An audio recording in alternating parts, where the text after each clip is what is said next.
नमस्कार विद्यार्थी मित्रांनो, विषय चिटणीसाची कार्यपद्धती यामध्ये आपण प्रकरण 3 भाग विक्री याचा अभ्यास करत आहोत।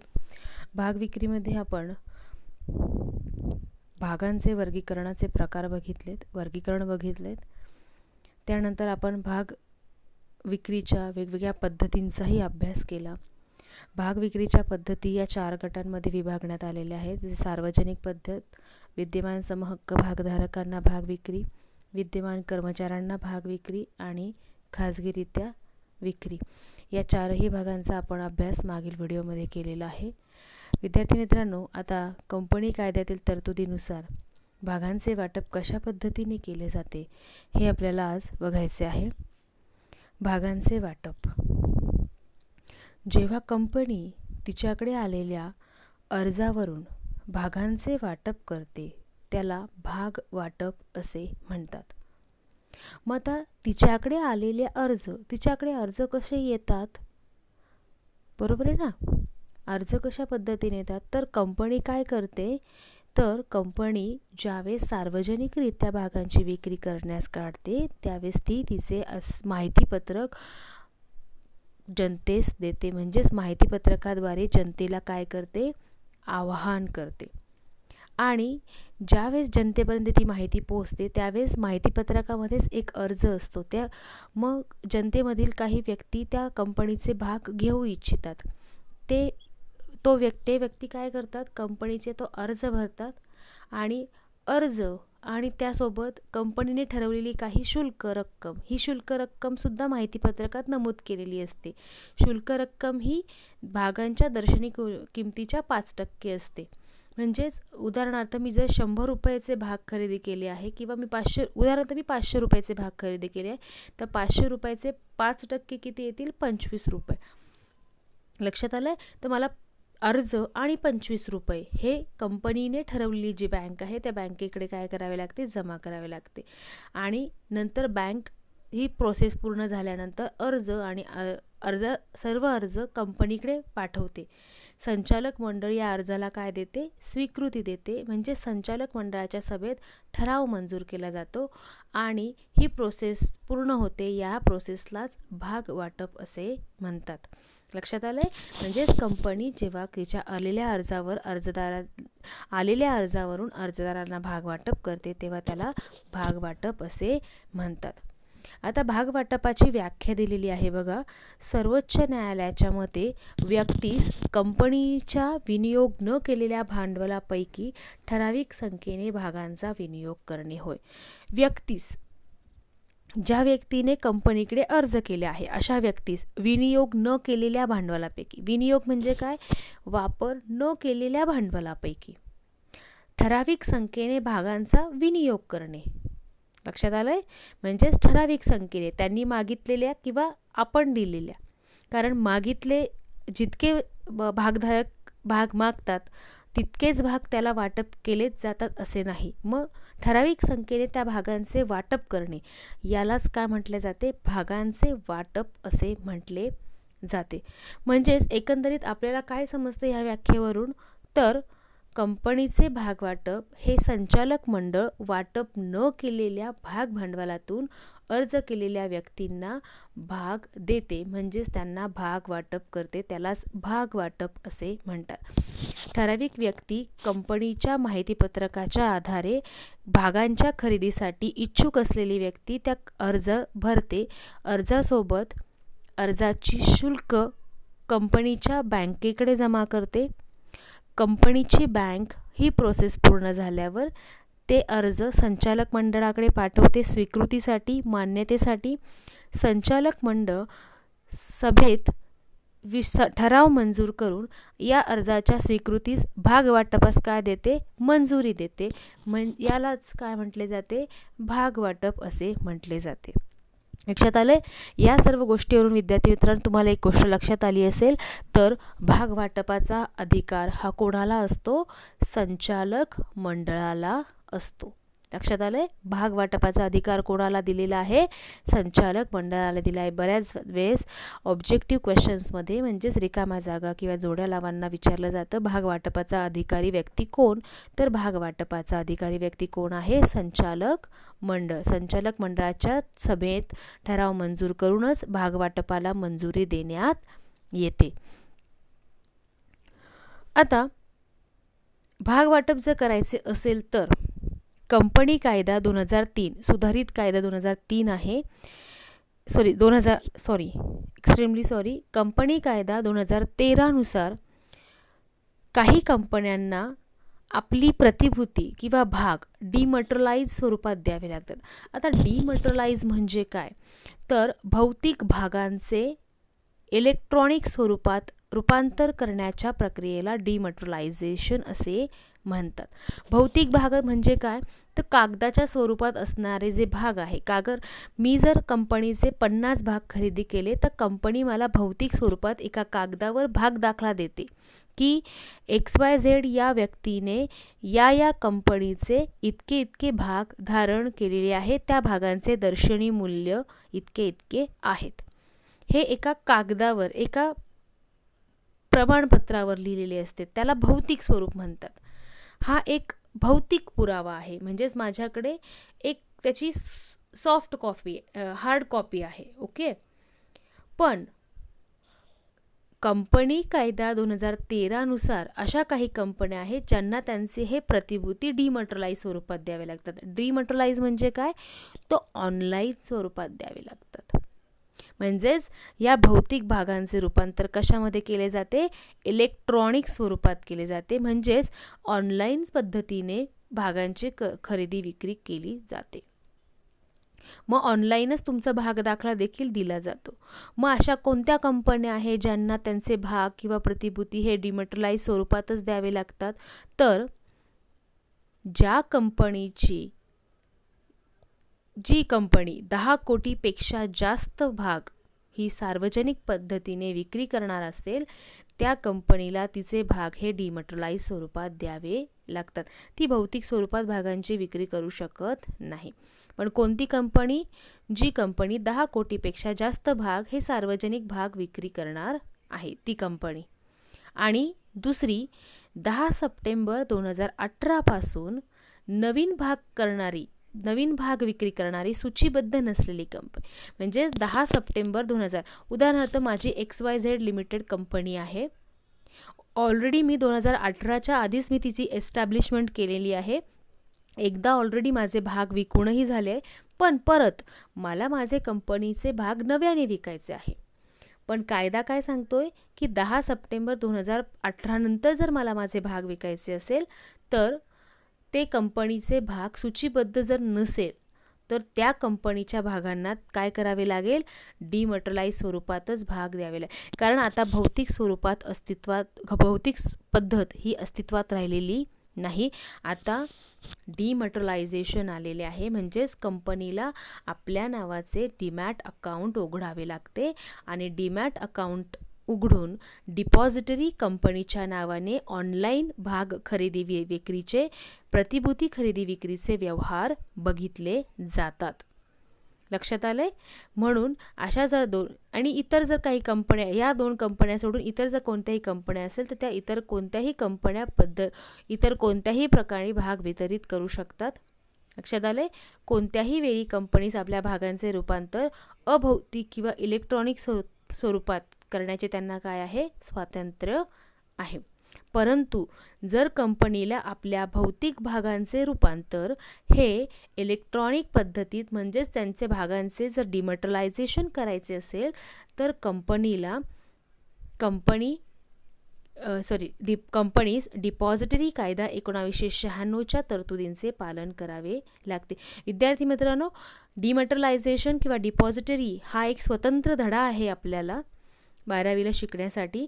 त्याच्यामध्ये आपण हे सगळं डिटेलमध्ये बघणार आहोत.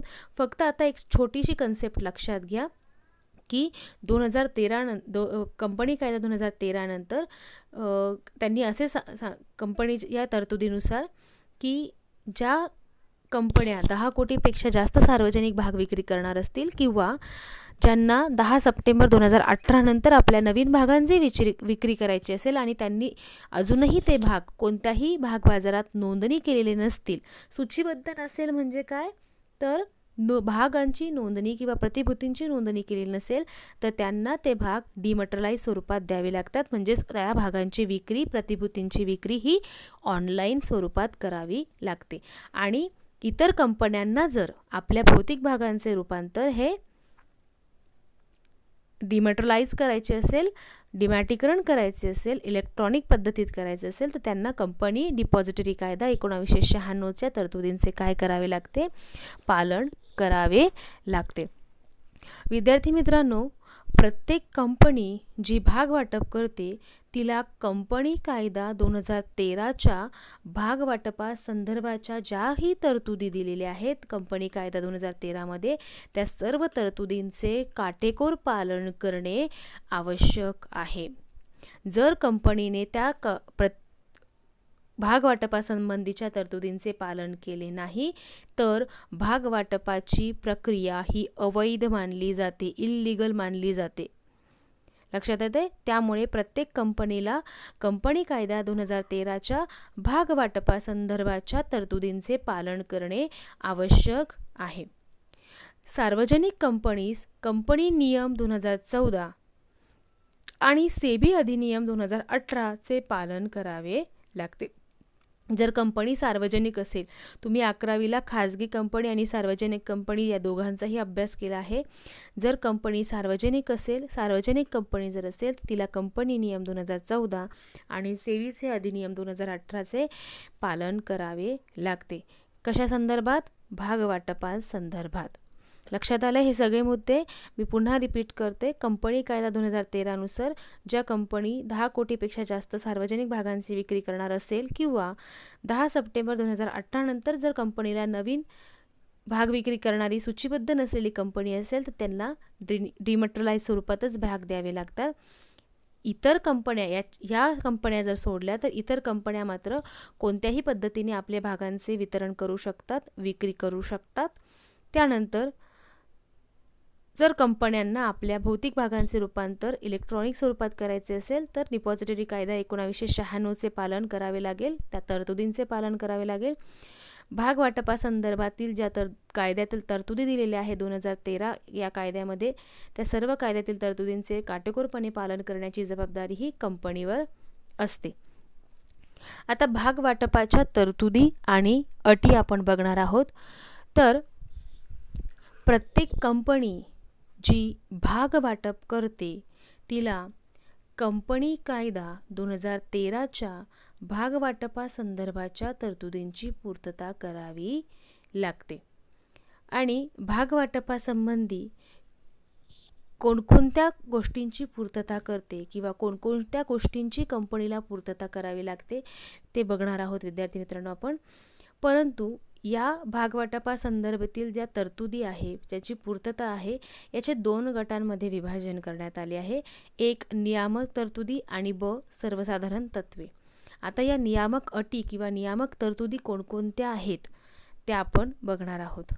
नियामक तरतुदी कंपनी कायदा 2013शी अधीन राहून, म्हणजेच कंपनी कायदा 2013च्या तरतुदींचे पालन करून कंपनीला खाली दिलेले जे मुद्दे आहेत त्या सर्व मुद्द्यांचे, सर्व नियमांचे काय करावे लागते, पालन करावे लागते. मग आता विद्यार्थी मित्रांनो आपण बघूया की कंपनी कायदा 2013 मध्ये कोणकोणत्या तरतुदी दिलेल्या आहेत. पहिला मुद्दा आहे माहितीपत्रकाची नोंदणी. माहितीपत्रक प्रसिद्ध करण्यापूर्वी नोंदणी अधिकाऱ्यांकडे दाखल करावे लागते. नोंदणी अधिकारी कोण असतो?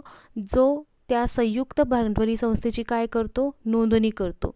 आणि संयुक्त भांडवली संस्थेमध्ये झालेल्या छोट्या मोठ्या प्रत्येक गोष्टीची नोंदणी अधिकाऱ्याकडे करावं लागतं. त्याला आपण रजिस्ट्रार ऑफ कंपनी असे म्हणतो, नोंदणी अधिकारी. मग माहितीपत्रक प्रसिद्ध करण्यापूर्वी माहितीपत्रकाची एक प्रत नोंदणी अधिकाऱ्याकडे दाखल करावी लागते. त्याची नोंदणी अधिकाऱ्याकडे करावी लागते. या माहितीपत्रकावर सर्व प्रस्ताविक संचालकांच्या सह्या असाव्या लागतात. म्हणजे जेवढेही संचालक आहे त्या सर्व संचालकांच्या सह्या माहितीपत्रकावर असणे आवश्यक असते. जर नवीन कंपनी असेल तर संचालक किंवा त्याच्या अधिकृत वकिलाची स्वाक्षरी असणे काय असते? गरजेचे असते. विद्यार्थी मित्रांनो, पहिला मुद्दा मी परत रिपीट करते. माहितीपत्रकाची नोंद. जर भाग वाटप करायचे असेल तर काही कायदेशीर तरतुदींचे पालन करावे लागते. त्यातली पहिली कायदेशीर तरतूद आहे की माहितीपत्रक जनतेला प्रसिद्ध करण्यापूर्वी त्याची नोंद नोंदणी अधिकाऱ्याकडे करणे गरजेचे असते. त्या माहितीपत्रकावर सर्व संचालकांच्या सह्या असाव्या लागतात. जर नवीन कंपनी असेल तर संचालक किंवा त्यांचा जो अधिकृत वकील आहे त्या वकिलाची सही असणे आवश्यक असते. ओके. दुसरा मुद्दा आहे अर्ज शुल्क.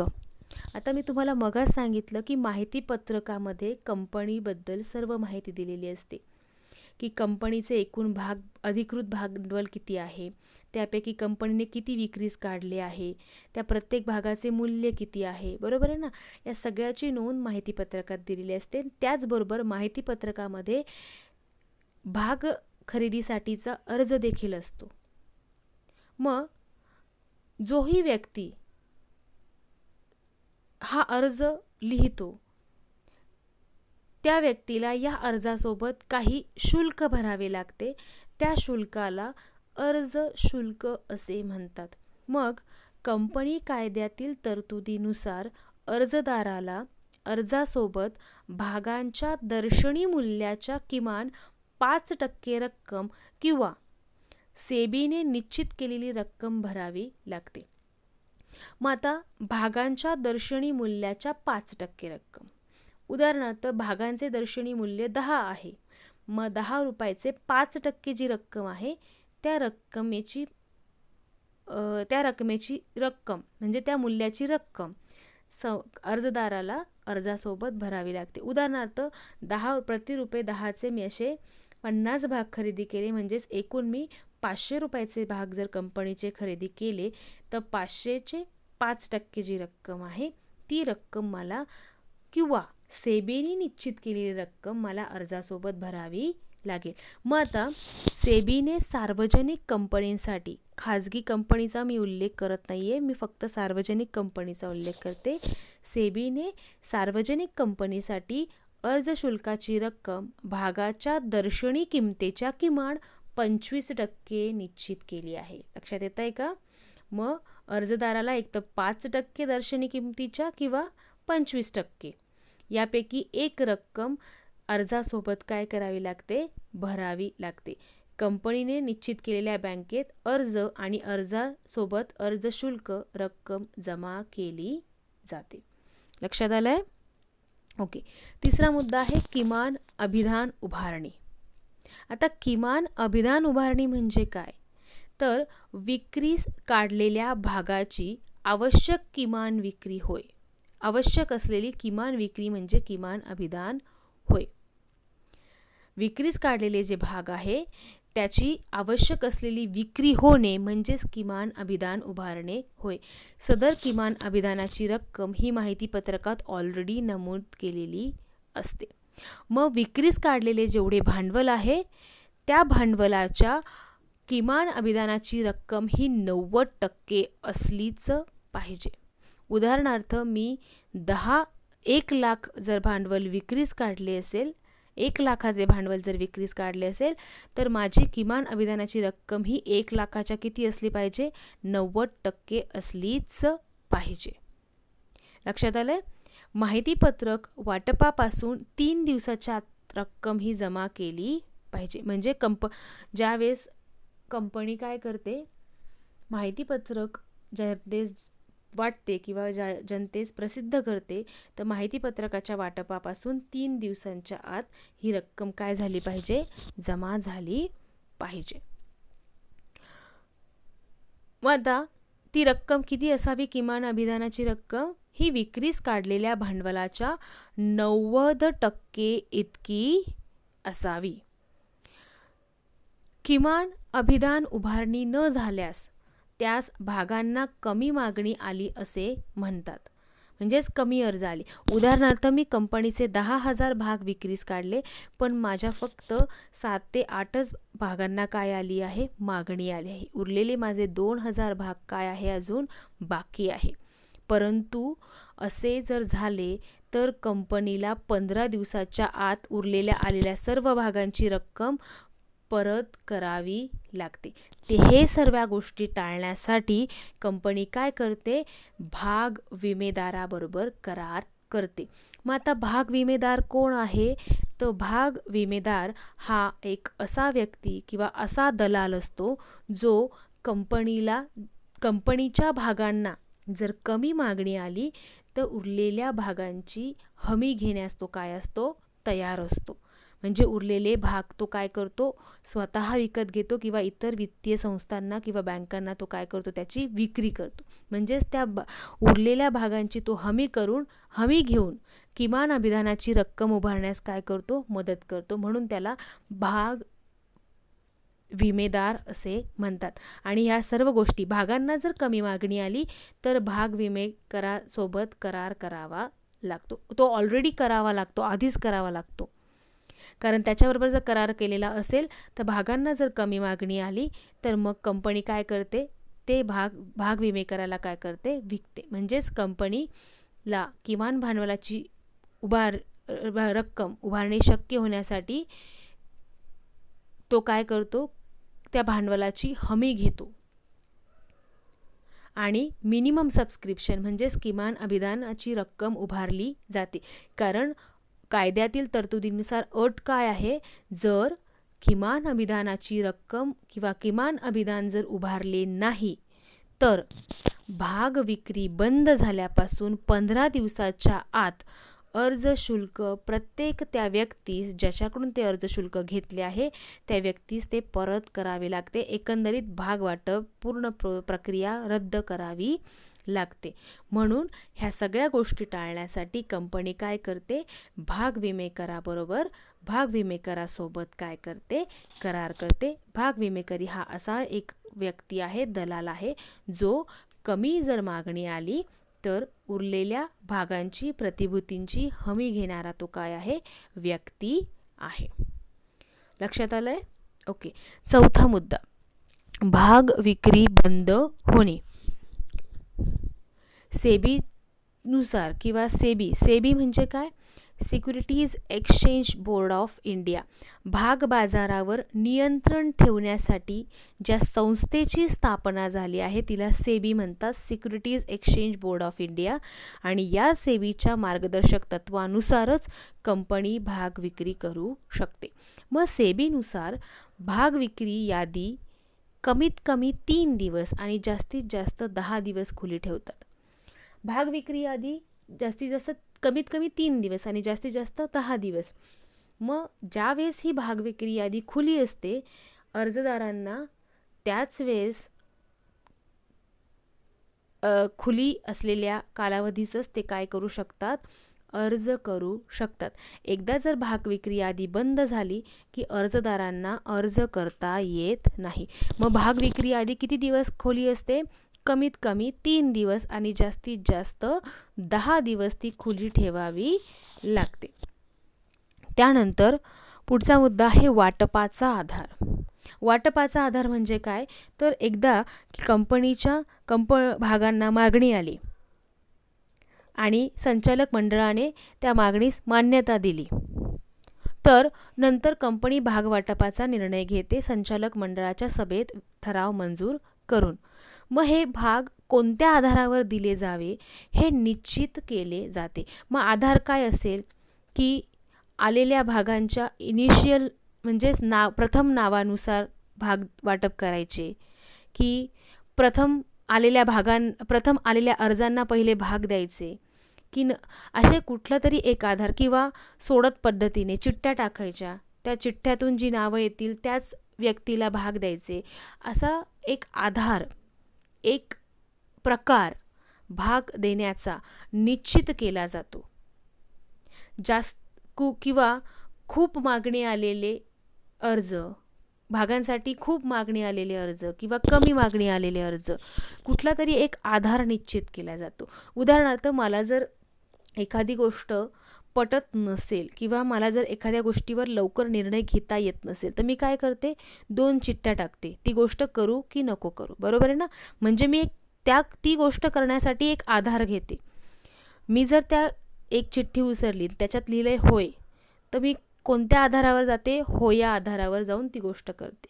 त्याचप्रकारे भाग वाटप कसे करायचे याचा एक आधार निश्चित केला जातो, एक प्रकार निश्चित केला जातो, की भाग वाटप कसे करायचे त्याचा एक आधार ठरवला जातो, की भागांना आलेल्या मागणीनुसार ठरवायचे, कमी मागणी आलेल्यांना पहिले द्यायचे, मग का जास्त मागणी आलेल्यांना पहिले द्यायचे, का नावानुसार द्यायचे, असा एक आधार निश्चित केला जातो आणि त्या आधारांवर भागांचे काय केले जाते, वाटप केले जाते.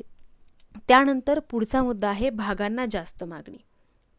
ज्यावेळी कंपनीने विक्रीस काढलेल्या भागांपेक्षा जास्त भाग मागणी अर्ज खरेदीसाठी येतात, तेव्हा त्यांना भागांना जास्त मागणी असे म्हणतात. मग माहितीपत्रक किंवा ऑफर लेटरमध्ये नमूद केलेल्या भागांपेक्षा जास्त भाग विक्रीस सेबी संमती देत नाही. म्हणजे तुम्ही जर विक्रीस काढलेले भाग 10,000 असेल आणि तुम्हाला 12,000 अर्ज आले असतील किंवा त्याच्यापेक्षा जास्त अर्ज आलेले असेल, तर अशा जास्त आलेल्या मागणीस किंवा भागांपेक्षा जास्त भाग विक्रीस सेबी संमती देत नाही. लक्षात आलं आहे का? जर आणि नुसती निव्वळ प्रक्रिया जर विक्रीची जास्तीत जास्त 10% वाटप करण्यास परवानगी दिली जाऊ शकते, पण शक्यतो जास्त जर भागांना मागणी आली तर अशा वेळेस बरेच अर्ज रद्द करावे लागतात किंवा प्रत्येक व्यक्तीला मागणी केल्याप्रमाणेच भाग मिळत नाही. ते ॲडजस्ट करून मग व्यक्तींची भाग मागणीची इच्छा काय केली जाते, पूर्ण केली जाते. उदाहरणार्थ, जर भागांना जास्त मागणी आली असेल आणि मी जर 50 भागांसाठी मागणी केली तर मला फक्त 25च भाग दिले जातील. उरलेले 25 भाग इतर कोणाला तरी जाऊन देऊन ते काय करतात, भाग मागणीची प्रक्रिया पूर्ण करतात. लक्षात आलंय? 7वा मुद्दा आहे भाग बाजारात व्यवहार करण्यासाठी परवानगी. प्रत्येक कंपनीला भागाची सार्वजनिक विक्री करण्यापूर्वी एक किंवा एकापेक्षा जास्त मान्यताप्राप्त भाग बाजारामध्ये आपल्या प्रतिभूतींची नोंदणी करून घेणे महत्त्वाचे असते. म्हणजेच काय, तर आपल्या प्रतिभूती ज्या आहे, भाग, कर्जरोखे, बंधपत्रे, मान्यताप्राप्त भाग बाजारात भारतामध्ये 2 मान्यताप्राप्त भाग बाजार आहेत, मुंबई भाग बाजार आणि राष्ट्रीय भाग बाजार. मुंबई भाग बाजार हा मुंबई येथे आहे आणि राष्ट्रीय भाग बाजार हा दिल्लीला आहे. Bombay stock exchange and national stock exchange. मग या एकामध्ये किंवा दोघींमध्येही त्या भागांची काय झालेली असली पाहिजे, नोंदणी झालेली असली पाहिजे. भाग बाजाराची परवानगी असणे गरजेचे आहे. आणि माहितीपत्रकात भाग बाजाराचे नाव नमूद केले पाहिजे आणि नोंदणीसाठीचा अर्ज केला आहे याची वस्तुस्थिती दिली पाहिजे. कारण जर भाग बाजाराने तुमच्या भागवाटपास नकार दिला तर कंपनी भाग वाटप करू शकत नाही. म्हणजेच भाग बाजाराने तुमच्या प्रतिभूतींची नोंदणी करण्यास किंवा तुमच्या भागांची विक्री करण्यास नकार दिला तर कंपनी त्या भागांचे वाटप करू शकत नाही. त्यासाठी काय होणे गरजेचे आहे, तर भागांची म्हणजेच प्रतिभूतींची 1 किंवा 2 मान्यताप्राप्त भाग बाजारामध्ये नोंदणी होणे गरजेचे आहे. भाग बाजाराची परवानगी मिळवणे गरजेचे आहे. त्यानंतर पुढचा मुद्दा आहे भाग विक्रीसाठी व्यवस्थापकाची व इतर विविध मध्यस्थांची नियुक्ती. बऱ्याच वेळेस कंपनीमार्फत सगळेच भाग विकले जातील असे नाही. सार्वजनिक विक्रीच्या वेळी 1 किंवा जास्त व्यापारी बँकरची व्यवस्थापक म्हणून नेमणूक केली जाते. म्हणजेच बँकर म्हणजे काय, तर कंपनी अर्ज स्वीकृतीसाठी आणि अर्जासोबत आलेली रक्कम स्वीकृतीसाठी बँकेची काय करते, नियुक्ती करते. त्याला बँकर असे म्हणतात. मग विक्री नोंदणी अधिकारी, पैसे गोळा करणारा बँकर्स, विमेदार, दलाल आणि इतर जाहिरातीची माध्यमे इत्यादींची सुद्धा नेमणूक केली जाते आणि यामार्फत विविध नियुक्तींमार्फत भागविक्री केली जाते. आता विक्री नोंदणी अधिकारी कोण आहे की अशी संस्था जी कंपनीच्या वतीने भागधारक आणि कर्ज रोखेधारक यांची काय करते, नोंद ठेवते. म्हणजे कंपनीचे एकूण भागधारक किती आहे आणि कंपनीचे एकूण कर्ज रोखेधारक किती आहे याची नोंद ठेवण्याचे काम विक्री नोंदणी अधिकारी करत असतो. म्हणून कंपनी विक्री नोंदणी अधिकाऱ्याची काय करते, नियुक्ती करते. आणि स्वप्रमाणित सिंडिकेट बँक म्हणजे काय की अशा बँका ज्या सवलतीच्या दरामध्ये गुंतवणूकदार पुरवतात. लक्षात आले. म्हणून अशा विविध व्यवस्थापकाची किंवा विविध मध्यस्थांची नियुक्ती देखील कंपनीमार्फत केली जाते जेणेकरून भाग विक्रीसाठी सोपे होईल. तर विद्यार्थी मित्रांनो, हे सगळे आपण कायदेशीर तरतुदी बघितल्या. कायदेशीर तरतुदीमध्ये आपण बघितलं की माहितीपत्रकाची नोंदणी अधिकाऱ्याकडे करावी लागते. अर्जासोबत अर्ज शुल्क भरावा लागतो. अर्ज शुल्क हा भागाच्या दर्शनी मूल्याच्या किमान 5% असावा किंवा सेबीने निश्चित केल्याप्रमाणे तो 25% असावा. त्यानंतर किमान अभिदानाची रक्कम ही 90% असावी. ती जर वसूल झाली नाही तर कंपनीला भाग विक्री बंद झाल्यापासून 15 दिवसाच्या आत अर्ज शुल्क परत करावे लागते. आणि ही होऊ नये किंवा हे टाळण्यासाठी कंपनी भाग विमेदाराची काय करते, नियुक्ती करते. भाग विमेदाराबरोबर करार करते. भाग विक्री यादी ही कमीत कमी 3 दिवस आणि जास्तीत जास्त 10 दिवस खुली असते. या खुल्या दिवसातच याच कालावधीमध्ये अर्जदार अर्ज करू शकतो. भाग वाटपाचा आधार निश्चित केला जातो विविध आधारांवर. भागांना जर जास्त मागणी आलीच तर कंपनी अशा विक्रीस सेबी अशा विक्री संमती देत नाही.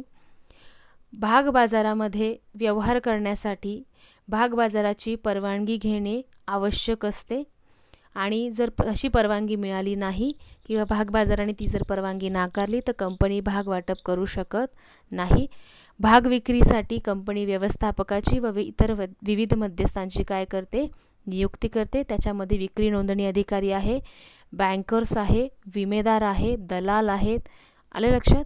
अशा वेगळ्या तर हे अशी नियामक तरतुदी किंवा कायदेशीर तरतुदी भाग वाटपासाठी कंपनीला पूर्ण कराव्या लागतात. आता आपल्याला पुढे बघायचं आहे सर्वसाधारण तत्वे. सर्वसाधारण तत्वे मी तुम्हाला पुढच्या व्हिडिओमध्ये एक्सप्लेन करेन.